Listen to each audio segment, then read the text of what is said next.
नमस्कार किसान परिवार, मैं अक्षित आप सभी का किसान वाणी यूट्यूब चैनल पर स्वागत करता हूं। तो दोस्तों, आज हम आ गए हैं मिस्टर एंड मिसेस सानी के पोल्ट्री फार्म पे, जो दिल्ली के बीचों बीच है। ये एक देसी पोल्ट्री फार्म है। तो आइए हम वीडियो में चलते हैं और जानते हैं इस फार्म के बारे में और इनके बिजनेस मॉडल के बारे में। नमस्कार सर।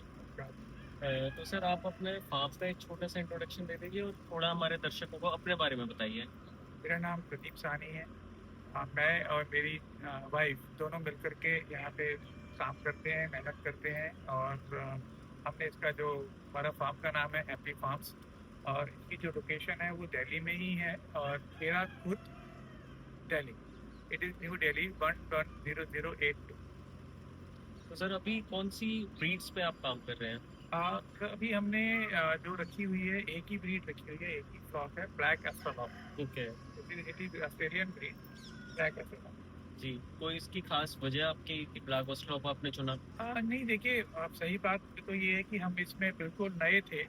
हमने तो एकदम इस इंडस्ट्री के लिए बिल्कुल नए। जी जी। हम किसी की गाइडेंस में, हमारे जैसे हमने चिक्स लिए, डॉक्टर गर्ग हैं जो करनाल में है, उनका काफ़ी अच्छा, काफ़ी पुराना काम है। तो उनकी गाइडेंस में ही हमने ये सब कुछ किया है और उनकी गाइडेंस में कर रहे हैं। जी तो उन्होंने हमारे को सजेस्ट किया कि हमारे माइंड में तो 2-3 थे कि भी एक ब्लैक ऑफ एक कड़कनाथ, एक RIR और एक और सोनारी, जैसा हमने मार्केट से सुना था। जी। जी तो हमने यूट्यूब से कुछ ध्यान लेने की कोशिश करी थी। जी। तो लेकिन फिर जब उन्होंने हमारे को बताया कि आप ब्लैक ऑफ चाहिए, क्योंकि ये जो है बेस्ट चिक है जो कि आपको मैक्सिमम मैक्स दे सकता है। जी बिल्कुल। तो उसको सोचते हुए हमने इसी को ही सेलेक्ट किया। तो हम आपका जो वैसे सेटअप देख रहे हैं, वो हमें इसी शेड का लग रहा है, जो काफी एक मॉडर्न अप्रोच है। जितने भी हमारे इंडियन फार्मर्स हैं, वो इस अप्रोच पे अब तक पूरी तरह से नहीं गए हैं। तो आपने इसी शेड कैसे चूज किया? और आप तो बिल्कुल ही नए हैं इस फील्ड में, तो ये तो देखिए, जी। मैं सॉरी आपको इंटरप्ट कर रहा नहीं हूँ। नहीं नहीं, बेसिकली बोलिए। क्या है कि कहते हैं ना कि वक्त आदमी को सब कुछ सिखाता है। जी। तो जब हमने चिक्स डाले, तो जब यहाँ पर जो एरिया था, जहाँ पर जो हमारी हॉस्टल डिस्ट्रिक्ट का था, आसपास आपने देखा होगा कि सारे खेत ही खेत हैं। हाँ जी। तो प्लांटेशन बहुत कम। जी तो यहाँ पर थोड़ा सा ह्यूमिडिटी बहुत कम। जब हमने चिक्स पाले, एक आधा महीना ठीक रहे, उसके बाद हमें थोड़ी सी प्रॉब्लम आई, हमारी मोर्टेलिटी थोड़ी सी होनी शुरू हो गई। जी। जी तो जब हमने चेक किया तो डॉक्टर ने बोला कि इनको ब्रीथिंग की प्रॉब्लम है। जी। तो हमें समझ नहीं आया कि ब्रीथिंग की प्रॉब्लम नहीं होनी चाहिए, क्योंकि चिक्स हमारे पास लिमिटेड थी, लेकिन एरिया बहुत अच्छा था, तो ब्रीथिंग की प्रॉब्लम नहीं हो सकती। जी। तो फिर हमने जब किसी से कांटेक्ट किया, तो हमको एक डॉक्टर ने बोला कि आप यहाँ पे ह्यूमिडिटी मीटर वगैरह लगाइए, चेक कीजिए। तो जब हमने ह्यूमिडिटी मीटर लगाया, चेक किया, तो ह्यूमिडिटी यहाँ पर थी ही नहीं, जी 10 की भी नहीं थी। जी। तो जब 10 की नहीं होगी तो डेफिनेटली ब्रीथिंग की प्रॉब्लम तो प्रॉब्लम्स है, होगी ही। बिल्कुल। तो उससे हम डर गए, तो हम एकदम बहुत घबरा गए थे। जी तो जो जो हमारे जिनके हम गाइडेंस दे रहे हैं, उन्होंने भी, वो भी उससे डर गए थे कि भी हम इतने क्यों घबरा गए। हमारी जो वाइफ है, वो तो लेडीज तो इमोशनल होती हैं, जी। उनके तो आंसू निकलने शुरू हो गए थे जी बिल्कुल। कि ये क्या हो रहा है। तो फिर हमने फटाफट किसी से गाइडेंस लिया, तो उन्होंने कहा कि आप ये काम कीजिए, यहाँ पे वो फैन, ये जो कूलिंग सिस्टम होता है वो लगवाइए। उससे आप फायदा इससे उसका ये है, एक, इससे कूलिंग रहती है, टेम्परेचर कंट्रोल रहता है, दूसरा ह्यूमिडिटी कंट्रोल रहती है, और तीसरा जितने भी इसके अंदर गैसेज वगैरह जो भी बर्ड्स की जो फीड के बनते हैं, वो सब ऑटोमेटिकली क्लियर आउट हो जाता है क्लियर बाहर, आउट हो आपके जाते हैं। तो yes, ventilation maintain. Ventilation maintain रहता है। जी जी। तो इसलिए हमने इसको लगाने में बिल्कुल भी देरी नहीं की। जी नहीं, ये बहुत आपने अच्छी बात कही। आपने ये तक भी बताया कि इमोशनली आप लोगों पे उसका, आपके हाँ, मिसेस पे कितना बिल्कुल जी। इम्पैक्ट आ रहा था। इमोशनली बहुत ज़्यादा थे हम, क्योंकि हमने बड़ी मेहनत करी थी जी जी। और दिल से लगा रहे थे। मेरा हम इस इंडस्ट्री के बिल्कुल आसपास भी नहीं है।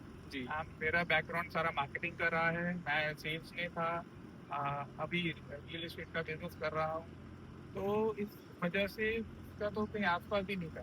तो वो तो कहते हैं ना कि आदमी मिलते हैं तो गाइडेंस में आदमी आगे बढ़ जाते हैं। जी। तो डॉक्टर साहब से जब हमारा कनेक्शन हुआ, तो बस ये समझ लीजिए कि अगर आज हम यहाँ पर हैं, जी ऑनेस्टली अगर बोले, तो अगर आज हम यहाँ पर हैं, काम कर रहे हैं, तो only just because of doctor Garg. जी।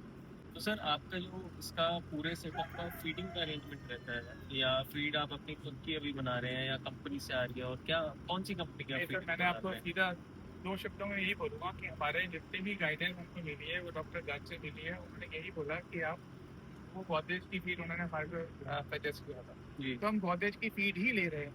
जी शुरू में हमारे को दिक्कत हुई थी थोड़ी सी, 1-2 बार बीच में, तो हमको आस-पास से लानी पड़ी थी।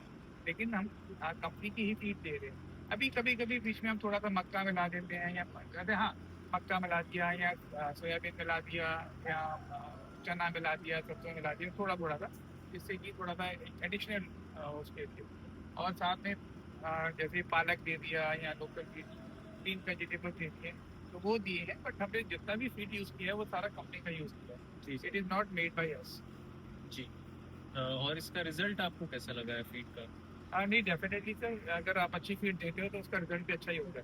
जी जी, जब से आपकी फीड चल रही है कॉन्टिन्यूस और आपने थोड़ा सा अपना, आप कह लीजिए 10 से 15% अपने भी एक्सपेरिमेंट किए हैं, तो उसके बाद से बर्ड आपके हेल्दी चल रहे हैं और बर्ड्स में बिल्कुल कोई इशू नहीं कोई इशू नहीं आया था। वो जो शुरू-शुरू में हमारे को एक झटका लगा, और समझ लीजिए कि एक सीख थी हमारे लिए, it was a lesson for us, जी कि आपको नॉलेज भी होनी चाहिए थोड़ी बहुत। जी तो बिल्कुल। वो हमने नॉलेज ली, बट हाँ, थोड़ा बहुत तो शुरू-शुरू में दिक्कत हो सकती है, किसी को भी हो सकती है। जी जी, वो नया काम टीथिंग है। प्रॉब्लम्स होती हैं, वो टीथिंग प्रॉब्लम हमने भी फेस करी।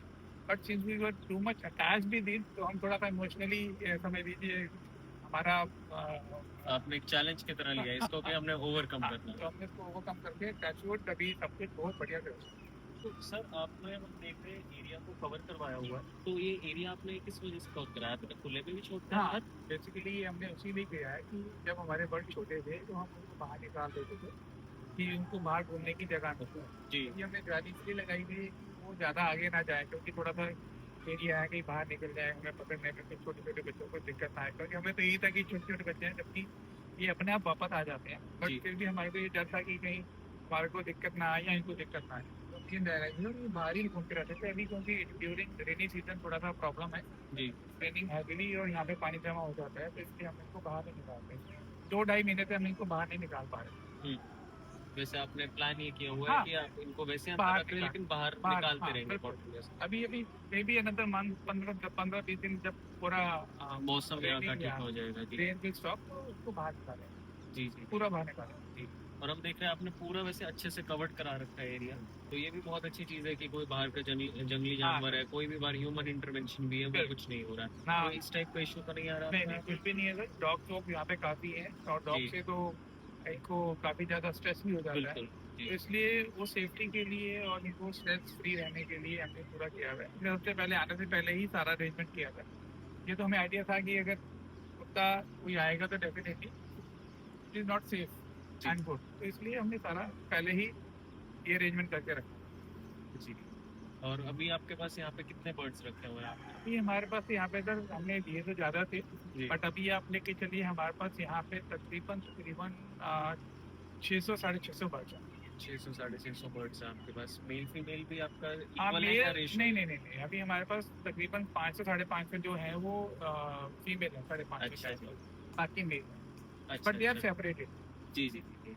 अभी तो लेकिन हम सोच रहे हैं, अभी हमारे को honestly sorry for doctor Garg ने हमारे को उसी ने रिकमेंड किया कि आप हैचरी के लिए हमारे को भेजिए। तो ये टाइम कि इसको पेरेंट बर्ड्स लेके हैचरी के लिए एक्स्ट्रा प्रोडक्शन करें। तो आपका मेन फाइनेंशियल जो मॉडल है इस पूरे सेटअप के साथ यही है कि आप यहाँ पे रेस करें, इसको एज पेरेंट बर्ड रखें, और जो एग्स आपके जितने भी प्रोक्योर हो रहे हैं वो आप हेचरी में लगवाएं। हैचरी जी उसी हिसाब से हमारे को एडवाइस किया, और हमारे को ऐसे ही हमारी बातचीत चल रही है, जी फाइनल सी है।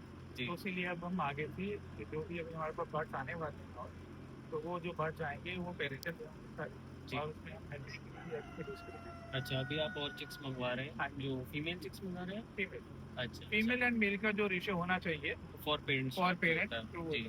अच्छा अच्छा, ब्लैक ऑस्ट्रोलॉट का ही। ब्लैक कस्टर का। तो आगे फ्यूचर में आपका और भी ब्रीड्स पे जाने का मन है या ब्लैक ऑस्ट्रोलॉट सर के साथ ही देखिए, आप करना चाहेंगे? धीरे धीरे सोच सकते हैं, बट अभी तो ब्लैक कस्टर का ही प्लान है, क्योंकि अपने यहाँ पर जगह कुछ है। जब हम एक्सपेंशन करेंगे तो डेफिनेटली वी कैन प्लान। जी जी जी। तो लोकल भी आप सेल कुछ कर रहे हैं इस टाइम पे? हाँ, लोकल हम सेल्स कुछ कर रहे हैं, जैसे कि लोकल हमारे आसपास जितने भी हैं, यहाँ नहीं, where I am residing specially यहाँ, तो उसके आसपास हमारे कुछ ग्रोसरी स्टोर्स हैं बड़े बड़े, हाइपर मार्केट है, जी तो I am giving supply. Okay, that's great. तो आप कहना चाह रहे हैं आप दो मॉडल्स पे फाइनेंशियली काम कर रहे हैं, एक तो जिसमें आपका पूरे साल का जो एग की रोटेशन होती रहे वो आप हेचरी मॉडल के पास जा रहे हैं, और साथ ही साथ आप अपना जो जितनी लोकल सेल हो पा रही है, जितने आपको एक रिटेल वैल्यू में आपके एग्स बिक पा रहे हैं, आप उस मॉडल पे जा रहे हैं, करेक्ट, और ये दोनों मॉडल आपको अब तक पसंद आ रहे हैं, यस। फाइनेंशियली आपके लिए सेंस बना रहे हैं। ऑनेस्टली बताऊं तो कुछ और भी प्लान कर रहे हैं, कल ही we were talking to somebody, जी जी तो प्लानिंग की कुछ ऐसा यहाँ पे एक छोटा सा किचन बना के, क्लाउड किचन और समथिंग, जी जिसमें हम एग बेस जी रेसिपीज जो जी। है वो मार्केट में दें। ये तो काफ़ी आपने एक इनोवेटिव चीज़ बताई, क्योंकि नॉर्मली फार्मर्स जब करते हैं उनको मेन प्रॉब्लम यही आती है कि आपने चिक्स डाल लिया, उनको अच्छे से पाल लिया, लेकिन आगे ही उनके पास आइडियाज़ नहीं होते हैं कि मार्केटिंग इसकी ढंग से क्या करें। और आपने 2 से 3 अच्छे आइडियाज़ बताए कि आप अपनी रिटेल मार्केट में, जो लोकल मार्केट है, वहाँ पे इसको सेल आउट कर सकते हैं, हैचरी के साथ कॉन्टैक्ट कर सकते हैं जो पूरे साल का बायबैक करे। और थर्ड, एक बहुत ही इनोवेटिव अप्रोच बताई इन्होंने, जिसमें एक क्लाउड किचन या ऐसी एक किचन बन सकती है जो एग बेस्ड रेसिपीज़ को हम प्रमोट करें, और उन्हीं का सारा culinary that is what we are thinking कि एग बेस रेसिपीज को जी रेडी करें। जी जी। वाइट एग की तरफ आपने कभी नहीं सोचा कि वाइट एग के लिए बर्ड डालें आप? जी, क्या होता है कि व्हाइट एग एक बड़ा कॉमन सा है, तो जी मार्केट में 90% सेल मेरे ख्याल उसी की ही होती है, इट्स नॉट 90, 75 to 80% सेल उसी की होती है। जी जी तो इट्स नॉट दैट कि वो अच्छा नहीं है, it is good, but we thought why to sell common thing जो जी कि सभी लोग बेच रहे हैं। जी। और उसमें काफ़ी हमारे साइंटिफिकली इश्यूज पीछे मेडिकली देखे गए हैं, करेक्ट, तो लोग इसलिए देसी की तरफ ज़्यादा बढ़ रहे हैं। यस, तो वेरी इसलिए करेक्ट। बहुत अच्छा इनिशिएटिव है आपका देसी एग्स को प्रमोट करने का। साथ ही साथ जो आप अपना किचन का प्लान कर रहे हैं, जो अभी इन प्रोग्रेस है आपका, वो देसी एग्स के अराउंड ही पूरा रिवॉल्व करेगा। यस, यस, ये बहुत अच्छा है कि आप एक ऑथेंटिक ब्रांड बन सकते हैं जो देसी एग्स के अंदर आपको अलग अलग रेसिपीज आप अलग अलग लोगों को प्रोवाइड कर दैट इज सकते हैं। What we are sincerely planning. जी जी, बहुत अच्छा लगा ये बात सुन के। आपसे सर बात करके बहुत अच्छा लगा। मुझे उम्मीद है कि बहुत सारे फार्मर्स इस वीडियो को देखेंगे और इससे बहुत कुछ सीखेंगे। फिर भी कोई आपकी पर्टिकुलर एडवाइस है हमारे फार्मर्स के लिए? देखिए जी, मैं कोई इसमें मास्टर तो नहीं हूँ ऑनेस्टली। मैं और मेरी वाइफ दोनों मिलकर के इसको बहुत दिल से चला रहे हैं, और हमने जो कुछ देखा और जो कुछ सीखा, उसमें हमने 2-3 चीज़ें ही सीखी हैं। मेन सबसे इम्पोर्टेंट तो एक यही है कि बस सफाई जो है ना, हाइजीन, वो सबसे इम्पोर्टेंट फैक्टर है इस फील्ड में। जी दैट इज़ वेरी इम्पोर्टेंट कि सफाई रखी जाए। जी जी। तो आपके फार्मर्स को ये एडवाइस रहेगी कि आप लग जाएं इस चीज़ में, और जो 2 से 3 चीज़ें हैं, बहुत बेसिक चीज़ें हैं, चाहे सफाई होगी, प्रॉपर फीडिंग होगी, इस टाइप की चीज़ों पे फोकस करें। फीडिंग तो सर देखिए, आप जब पाल रहे हैं तो फीडिंग तो आप डेफिनेटली आपको उसका तो रखना ही रखना है। जी बिल्कुल। लेकिन कई बार लोग थोड़ा सा इग्नोर कर देते हैं सफाई को, जी तो हाइजीन मेंटेन करना बहुत इंपॉर्टेंट है। जी जी। ये आप कह रहे हैं कि इग्नोर्ड इशू है, जो लोग हाँ, सोचते हैं इतना इंपॉर्टेंट नहीं है, लेकिन ये बहुत इंपॉर्टेंट इशू है इट इज आपके मोस्ट हिसाब से। इम्पोर्टेंट जी अलॉन्ग विद फीड। जी मतलब जितना फीड इम्पोर्टेंट है उतना ही हाइजीन भी इम्पोर्टेंट है। जी जी। हैंड इन हैंड सारी चीज़ें अगर मेंटेन करें तो इस पे कोई बहुत रॉकेट साइंस या कुछ कॉम्प्लेक्सिटी नहीं है। नहीं, बेसिक आप अगर 3 से 4 चीज़ों का ध्यान रखते हैं तो आपको कोई भी इशू नहीं है। Very right. चलिए सर, बहुत अच्छा लगा आपसे थैंक यू, बात करके। Thank you thank very you. Much.